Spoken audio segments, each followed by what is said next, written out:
Many may argue that it is the fear of the state that kept the people inside. But believe me, it is not the full truth.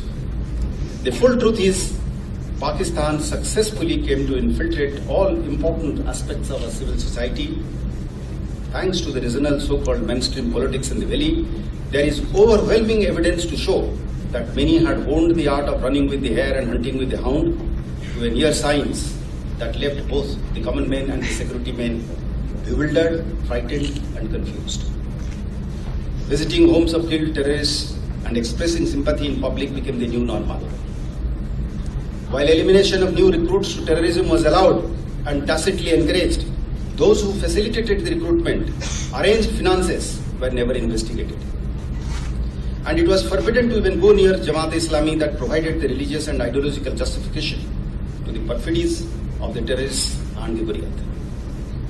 This was despite being an open secret that the Jamaat network was not only able to sabotage government efforts to normalize the situation, but also had a terror finance network that played a big role in mobilizing street protests. It was class members to even think of countering this, who vilified everything about the Indian state and its armed forces as part of a deliberate and systematic creation and propagation of false narratives based on half-truths, out of context presentation of facts, malicious and selective muting, and amplification and outright falsehoods. SP ranking officers were thrown behind bars and put alongside terrorists in jails for crimes they never committed.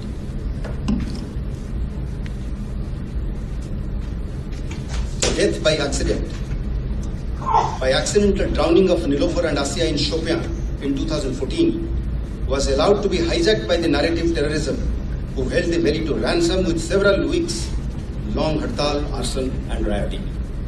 A very deep and detailed investigation by CBI, backed by forensics of the All India Institute of Medical Sciences, proved it beyond any shade of doubt that it was outright falsehood.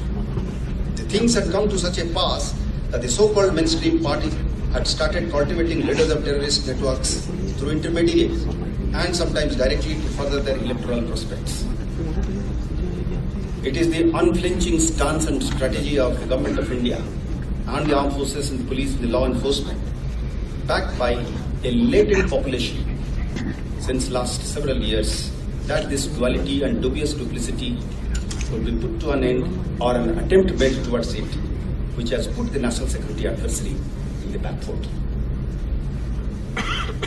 It is a call at the highest level of policy making that political and economic opportunities would no longer be the prerogative of a privileged few and would become available to one and all is one major reason why I believe the streets are keeping calm. So there is no accountability. By now, the head should have rolled. The DG should have been sacked by now. Because जो इस वक्त हो रहा है पिछले 32 months में almost 50 soldiers have lost their lives. Nobody is being held accountable. और जो इस वक्त के DG हैं, he is more, busy with fixing things politically. उनका जॉब है PDP के लोग कैसे तोड़े जाए, लोगों को कैसे हरास किया जाए, उनको कैसे धमकाया जाए, जर्नलिस्ट को कैसे तंग किया जाए. आपका जो पासपोर्ट है उसको वेपन बना दिया गया है, वेरिफिकेशन को वेपनाइज किया गया है, UAPA कैसे ज़्यादा से ज़्यादा लोगों को लगाया जाए, किस तरह ज़्यादा से ज़्यादा रेड्स किए जाए. यहाँ पर बिजनेसमैन बेचारे रो रहे हैं, कभी एक रेड, कभी दूसरा रेड, कभी ED का रेड, कभी इनकम टैक्स का रेड. हमारे जो मौलवी हैं उनको भी नहीं बख्शा जाता है, उनको ब्लैकमेल किया जाता है कि अगर आप हमारे कहने पे मस्जिदों में काम करोगे तो तुमको बाहर रखेंगे, नहीं करोगे तो जेल में डाल देंगे. बार एसोसिएशन उनको जेल में डाल, क्यों? क्योंकि वो इलेक्शन करना चाहते थे.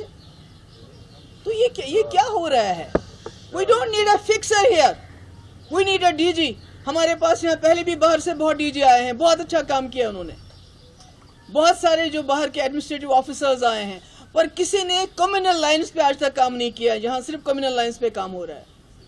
ملک سے جوان آتے ہیں اپنی ڈیوٹی کرنے کے لیے، وہ یہاں سے تابوت میں واپس چلے جاتے ہیں، اور اس کا ریسپانسبل کون ہے؟ اگر آپ کہتے ہیں ملیٹنسی ختم ہوئی ہے تو جموں یہ کیا ہو رہا ہے؟ یہ جموں میں اتنے لوگ کیوں مارے جاتے ہیں؟ مجھے لگتا ہے کہ اس کا نوٹس ہوم منسٹر کو لینا چاہیے، اس کا نوٹس ڈیفینس منسٹر کو لینا چاہیے، اور ان کو یہاں ریسپونڈ، بیکاز پچھلے 32 منتھس میں، خاص کر جب سے یہ ڈی جی صاحب آئے ہیں، سب سے زیادہ کیجولیٹیز بارڈر پہ کون ہے؟ بارڈر پہ کیا ہمارے جرنلسٹ ہیں؟ ہمارا کوئی کشمیری ہے؟ کوئی مسلمان ہے؟ کوئی بزنس مین ہے جو بارڈرز کو گارڈ ہوا؟ آپ ہی لوگ گارڈ کرتے ہو. اور جب ملیٹنٹ آیا تو اس کو روکنا کس کی ذمہ داری ہے؟ وہ ریجنل پارٹیز کی ہے کیا؟ وہ عمر عبداللہ کی ہے کیا؟ محبوبہ مفتی کیا ہے جس کو آپ ابھی بھی بلیم کرتے ہو؟ انہوں نے جی یہاں پر پاکستان کا، آپ کا نیریٹو تو 6 سال سے چل رہا ہے، کیا حاصل کیا آپ نے؟ تماچا پڑا آپ کو نارتھ کشمیر میں، آپ کے منہ پہ. لوگوں نے رائے شماری کے نام پہ ان تقریروں پہ ووٹ ڈالا. یہاں کے نیشنلسٹ فورسز جو پچھلے 70 سال سے جموں کشمیر کو اکٹھا رکھا ہے، اس ملک کے ساتھ جوڑے رکھا ہے، ان کو ریجیکٹ کر دیا.